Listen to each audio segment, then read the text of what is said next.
Welcome to today's Business Report. I'm Denise Williams, bringing you the developments shaping markets, capital access, and business decision making across Jamaica and the region. Let's get into stories that matter.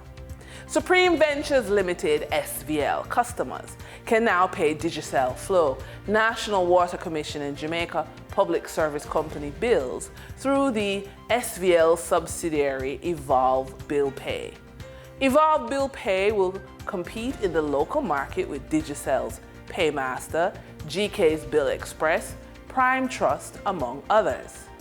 And quote, Evolve Bill Pay represents our ongoing commitment to enhancing customer convenience and providing essential financial services to communities throughout Jamaica, end quote, stated Delroy Anderson, Chief Innovation Officer at Supreme Ventures Fintech Limited. The expansion of Evolve Bill Pay follows the announcement over the weekend that Supreme Ventures Financial Services received the Bank of Jamaica's regulatory approval to offer a digital wallet with an accompanying prepaid MasterCard. Mayberry Group hit back at critics of its recently reported financial loss of 2.2 billion Jamaican dollars by stating, and I quote, "Our reported loss is an accounting reflection of market conditions and not operational failure," end quote. Speaking at its latest investor briefing, Mayberry Group CEO Gary Peart assured investors that, quote, after the melees in the Jamaican stock market, Mayberry Jamaica Equity still has 10 billion Jamaican dollars in shareholders' equity. I believe by December of this year, when it flips, Mayberry Jamaica's equities will record a profit north of $2.6 billion. The question is, do you buy the history or do you buy the future? End quote. Chairman of Mayberry Group, Christopher Berry, weighed in with, and I quote, "When you invest in stocks in Jamaica, it is not a short-term thing. Right now, Mayberry Jamaica Equity is a story of its underlying assets. And the one I am most concerned about is Jamaica broilers, but my concern is not shared by the market," end quote. Berry also noted that he thinks NCB, Dollar, Supreme Ventures, and JMMB are all trading at 5 times and are likely to be higher at the end of the year. Overall, the portfolio performance should improve this year. For the trading period of May 6, 2026, the most actively traded securities were Atlantic Hardware and Plumbing Company Limited with 5,633,995 units, representing 19.14% of market sales activities. Sagicor Select Funds Limited Manufacturing and Distribution with 3,441,496 units, representing 11.69% of market sales activities. Kintyre Holdings Jamaica Limited with 3,263,479 units, representing 11.09% of market sales activities. Investor activity remained concentrated in hardware, finance, and distribution plays, signaling continued interest in dividend-producing and strategic assets.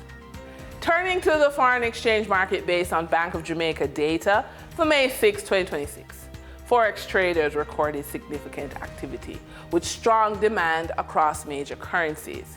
The US dollar traded margins reflected steady liquidity, with the US selling at $156.74 and buying at $158.48. For the Canadian dollar, moderate gains supported by $1.70 transaction spreads. The Canadian dollar sold for $115.45 and was bought for $113.75. For the British pound, continued volatility offered short-term trading opportunities of $1.84 in profits for the banks. The British pound sold for $215.39 and was bought for $213.55. These movements underscore the importance of cash flow timing and currency awareness for businesses managing import costs, debt servicing, or overseas exposure. For our credit report tip of the day, many young adults only engage with credit when there's a problem. As a parent with years of experience in credit and having a credit score, shift that pattern for your adult child early. Set a rhythm. Review their credit profile a few times a year. Discuss what changed and why. Adjust behaviors before issues grow. This keeps the process calm, controlled, and forward-looking. So as a parent of a young adult, you can move from control to coaching. It's tempting to monitor every move, but that approach doesn't scale. Your role is to guide decision-making, not to make every decision. Give your child room to act. Let them learn from small missteps while the stakes are still low. Stay available, but don't take over. Credit score, credit reports, and credit worthiness is a lifelong process. For our funded and focused feature, the real question is not which funding option is best, but which is appropriate for your stage, your risk tolerance, and your long-term strategy for your business. Fast money can solve immediate problems in your business, but create structural weaknesses. Slower, more disciplined funding paths may feel restrictive, but they also build stronger foundations. Micro businesses don't fail simply from lack of capital. They fail from mismatched capital. The more intentional the choice, the more control the entrepreneur retains over both the business and its future. Loan sharks provide fast cash, but often trap businesses in high interest debt. Microcredit offers smaller, more structured loans for entrepreneurs who cannot access traditional banks. Credit cards give flexibility, but high interest rates can quickly hurt cash flow if balances grow. Bank loans are usually the most affordable option, though many micro businesses struggle to qualify because of collateral and documentation requirements. Family and friends can provide flexible support, but unclear expectations may strain family relationships.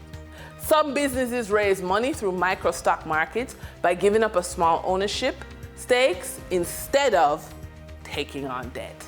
And that's today's business report. I'm Denise Williams, bringing clarity to capital markets and strategy. Until next time, stay informed, stay intentional, and keep building forward. See you soon.